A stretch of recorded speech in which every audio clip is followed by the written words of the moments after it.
So thank you. This is a beautiful piece. It has this big, expansive feel, and the part of that comes from this constantly, subtly evolving drone that's underneath.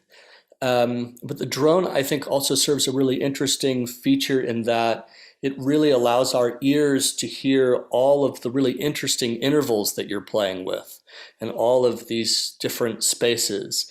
Um, so I was wondering if you could tell us a little bit about the title, because I feel like maybe those things are related. Definitely, yes.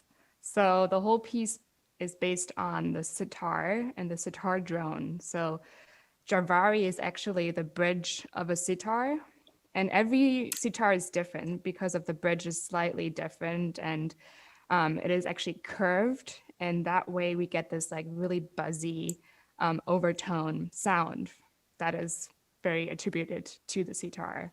So what I basically did is I took that spectrum and recreated it with bansuri, which is an Indian flute, whistle tones. So I kind of mapped them on the sitar. And we gradually go from the very top of the harmonic series and start to reveal more of the bottom.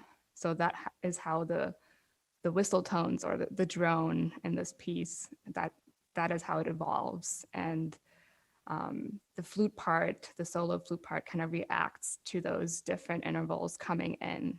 And everything is tuned in ratios. So that's the second part of this. So everything is tuned to harmonic series, basically. So I had a really good time with the flutist and trying to map out all these different ratios. And I gave him a little like sample of like, for instance, the third is a 5-4 ratio, and you would play that a little bit lower than the normal third.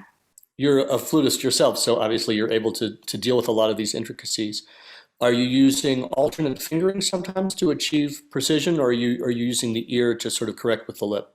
Most of these are alternate fingering. So for the F Yeah. sharp, you would add a couple more fingers to lower it. And the higher you get, the easier it is because you can use harmonics.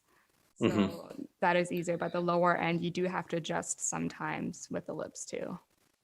But with those alternate fingerings, those adjustments can be quite precise. Exactly. Yes. It's a really gorgeous sound, and as I said, the interplay of all of those spaces is really for me one of the joys of the piece. Um, there's a sort of dramatic turn at the end, or near the end, I should say. For me, I think I wanted the drone to almost be overwhelming because we've been hearing it for such a long time and it's building up and it's definitely become part of the form because it's just like a constant thing. And then just to release it kind of allows us for a new kind of sonic world afterwards. Beautiful. Well, thank you so much for sharing it with us. Great. Thank you.